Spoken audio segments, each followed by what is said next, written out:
Verkaufszahlen zu halten. D'inventer des maladies qui n'existent pas. Sie erfindet Krankheiten, die es gar nicht gibt, und bietet Arzneien an, die nicht helfen. Aber das ist unwichtig. Schließlich sind die sogenannten Kranken ja auch nicht krank. Les malades ne sont pas malades.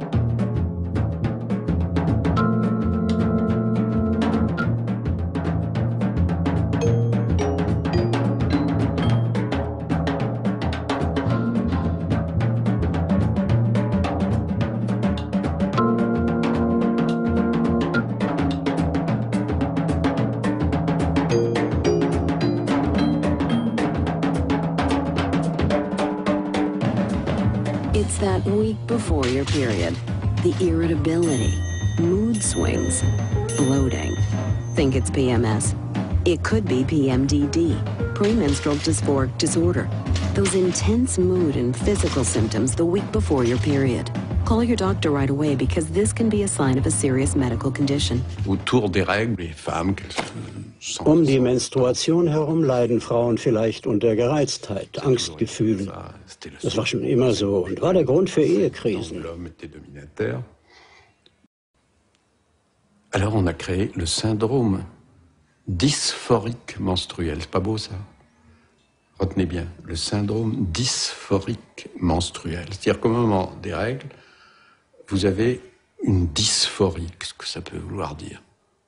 Il faut remonter au grec, c'est pas bien précis. Bon, on peut traduire ça en disant que vous avez un comportement un peu instable dans cette période-là. Mais ça se traite. On va traiter ça. Avec quoi? Et là, vous tombez de votre chaise. Ça s'est passé aux États-Unis.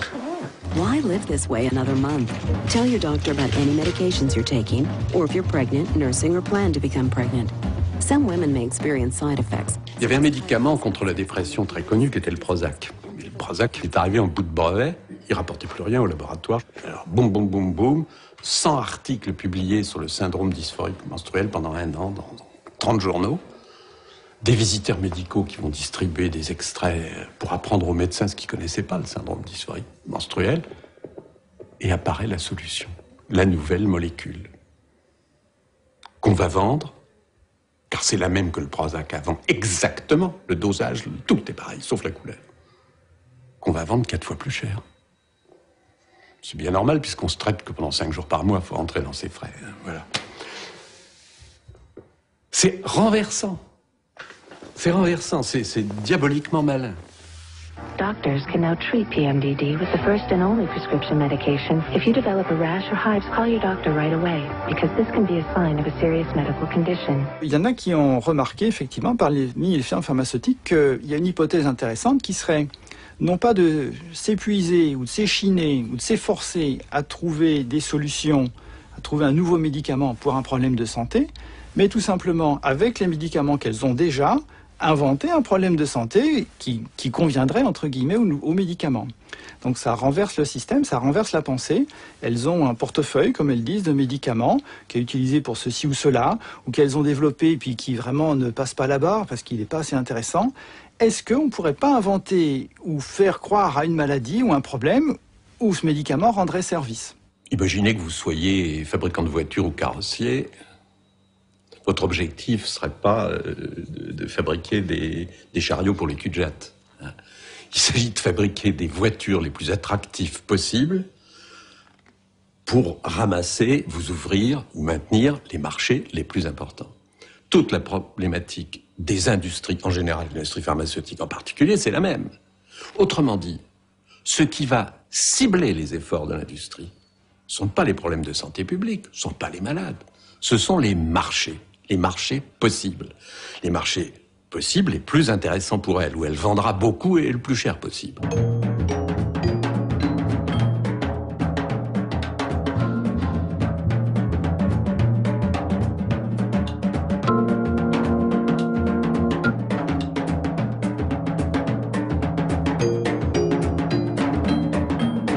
Donc les firmes, dans cette ambiance de concurrence, à la recherche d'élargir toujours le marché, ont intérêt à faire évoluer les critères diagnostiques de la maladie. C'est clair que la plupart des gens ont une hypertension artérielle normale, puis quelques-uns, une petite proportion à 16 ou 17, comme on dit, 170 mm de mercure, puis encore moins ont 118 ou 180, et encore moins, etc. Selon le seuil qu'on choisit pour définir l'hypertension, il y a plus ou moins de patients, c'est-à-dire de clients, et donc plus ou moins de chiffres de vente et de marché. Donc, logiquement, beaucoup de firmes pharmaceutiques sont sont intéressées en tout cas, à ce que les critères de définition des maladies soient toujours plus élargis dans la durée et surtout dans les seuils, dans la définition de la maladie. Et pour 1000 adultes qui ont une hypertension au-delà de 160-90 mm de mercure, prendre le traitement antihypertenseur bien choisi, qu'on prend bien, au bout de 4 à 5 ans, sur les 1000, il va y en avoir 10 ou 20 qui auront évité un accident cardiovasculaire. Alors pour ces personnes-là, c'est très bien. On est content, prescrire est content d'avoir évité ça. Mais il faut avoir tout de même en tête l'ordre de grandeur. La grande majorité des personnes auront pris le médicament sans bénéfice pour leur santé. Bénéfice pour la firme, ça c'est sûr, mais pas pour leur santé. Et on comprend que si on baisse encore le seuil de l'hypertension, on va traiter encore plus de gens qui auront encore moins de bénéfices. Par contre, on va augmenter le nombre de gens exposés aux effets indésirables des médicaments, et puis on augmente le marché, bien entendu. I was active, eating healthy. I thought I was in great shape. So I was surprised when my doctor told me I still had high cholesterol. That really hit me and got me thinking about my health. I knew I had to get my cholesterol under control. I thought I was doing enough to lower my cholesterol, but I needed more help. What are you doing about yours? In the extreme, what they've been able to do is to persuade everybody. En poussant les choses à l'extrême, l'industrie pharmaceutique a réussi à nous convaincre que le taux de cholestérol des gens de 25 ans doit être la norme pour tous.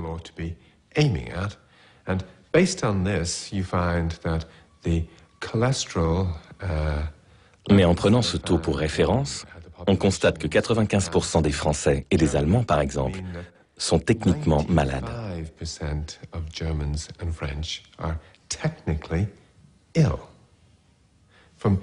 Du point de vue de l'industrie, c'est merveilleux. C'est un marché phénoménal. Ils peuvent dire à des masses de gens qu'ils doivent prendre des statines pour abaisser leur taux de cholestérol et ainsi réduire leur risque de crise cardiaque ou d'infarctus. Alors qu'on sait que si on n'a pas d'autres facteurs de risque, si on n'a pas déjà eu un infarctus, si on n'est pas en surpoids, si on ne fume pas, prendre ce type de médicament augmente au contraire votre risque de mourir.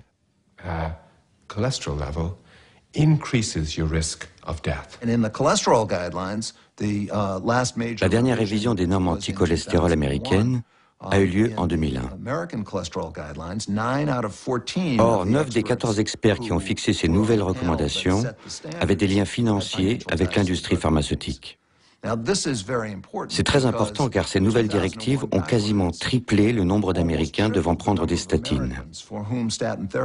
On est passé de 13 millions à 36 millions. Et la plupart des 23 millions de personnes à qui l'on recommandait du jour au lendemain de prendre des statines n'avaient pas de maladie cardiaque.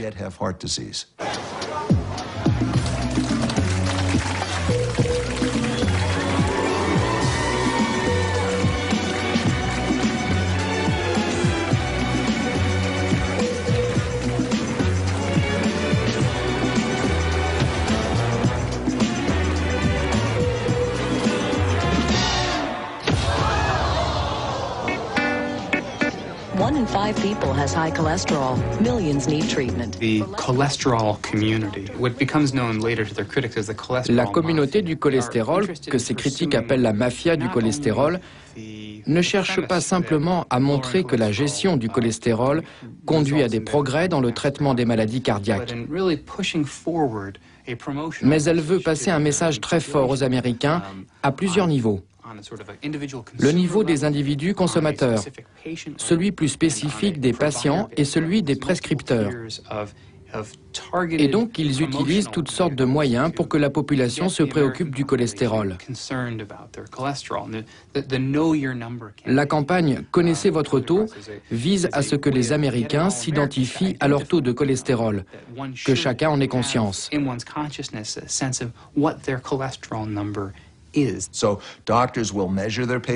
Les médecins vont donc mesurer le taux de cholestérol, ce que les patients demandent.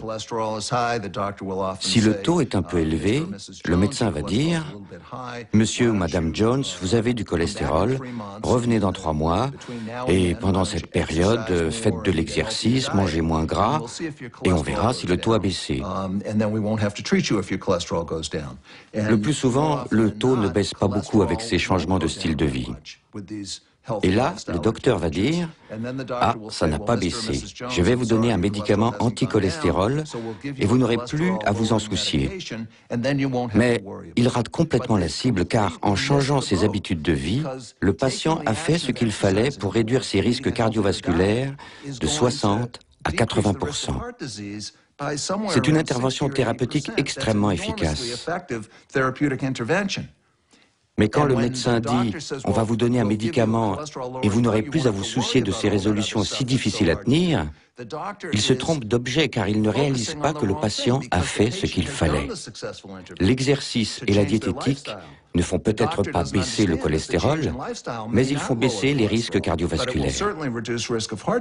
Bob Dole. Courage, something shared by countless Americans. Those who risk their lives. Those who battle serious illness. When I was diagnosed with prostate cancer, I was primarily concerned with ridding myself of the cancer. But secondly, I was concerned about possible post-operative side effects like erectile dysfunction, ED, often called impotence. You know, it's a little embarrassing to talk about ED, but it's so important to millions of men and their partners. Bob Dole a perdu l'élection présidentielle américaine contre Clinton. Clinton non seulement était président, mais il n'avait sans doute pas besoin du médicament. Dole, lui, avait besoin d'argent pour rembourser sa campagne. Il est devenu le porte-parole de cette campagne d'information sur la maladie, puis le porte-parole du Viagra. C'était très important à cause de la stigmatisation.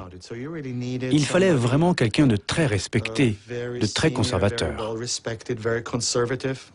Vous ne pouvez pas choisir un hippie ou une vieille star du rock pour parler de la dysfonction érectile. Si vous voulez pénétrer le marché de l'Amérique moyenne, il faut un conservateur, car ils sont plus nombreux que les hippies. C'était la personne idéale. Sénateur, venant du Sud, ancien combattant, très respecté, parfait pour parler de la dysfonction érectile. Ça a vraiment convaincu beaucoup de gens qui se sont dit « Si Bob Dole a le courage d'en parler, moi aussi je peux. » Ich liebe meine Frau, weil sie beim Scrabbeln Wörter erfindet, die in keinem Wörterbuch stehen. Weil sie vom VfL Dortmund spricht, um mir beim Fußball zu imponieren. Und weil sie mich wegen meiner Erektionsstörung nicht unter Druck setzt. Ich will sie nicht verlieren. Darum gehe ich jetzt zum Arzt. With the production of a drug like Viagra, what you have industry doing... Avec un médicament comme le Viagra, l'industrie a réussi à nous convaincre que la moindre variation de rigidité de la verge, si elle n'est pas de 100% en toutes circonstances, constitue une dysfonction, une maladie qui requiert un traitement. It's an illness, and that it needs to be treated. Avant, il y avait un certain nombre d'hommes âgés qui avaient d'autres pathologies, avec pour conséquence d'être impuissants. Mais cela représentait un marché bien trop étendu